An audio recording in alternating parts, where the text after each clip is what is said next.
One of the most frustrating things about dealing with a severe avoidant is the complete and utter lack of accountability from this person for anything they do.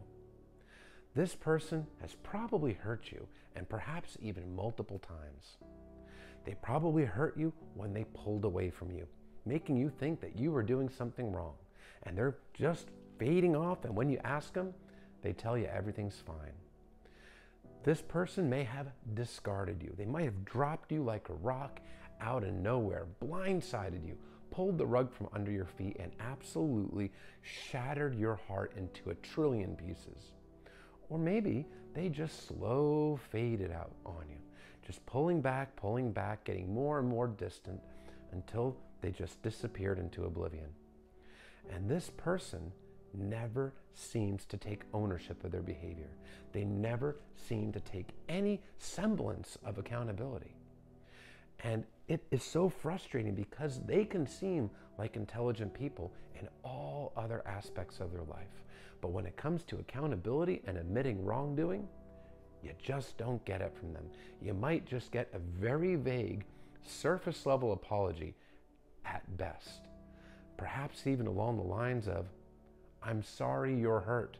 Not, "I'm sorry I hurt you," but "I'm sorry you're feeling that way." Things like that. Understand, accountability requires a degree of self-reflection. In order to take true accountability, one must actually reflect on their own behavior and reflect on how it impacts others, which requires also feeling empathy.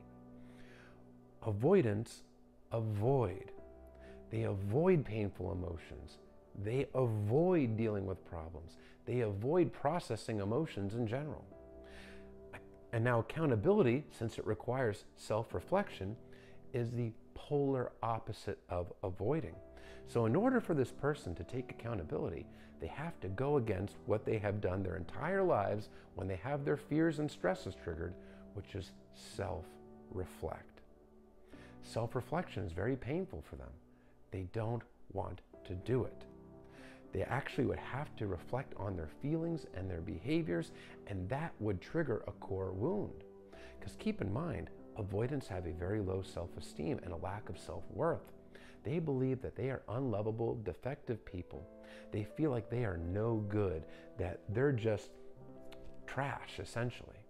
And if they take accountability, that would mean confirming to themselves their core belief that they are defective. So that means they can't actually admit to doing anything wrong. Because if they admit to doing something wrong, it confirms their core wound.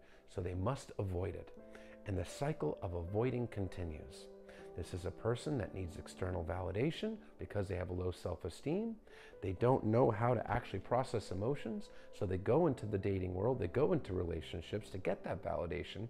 They hurt somebody, and they don't self-reflect on it or take accountability, and then go back out and do the same thing over and over and over again. So the lack of accountability all comes down to a lack of self-reflection. So in order for the avoidant to take true, meaningful accountability, they have to self-reflect.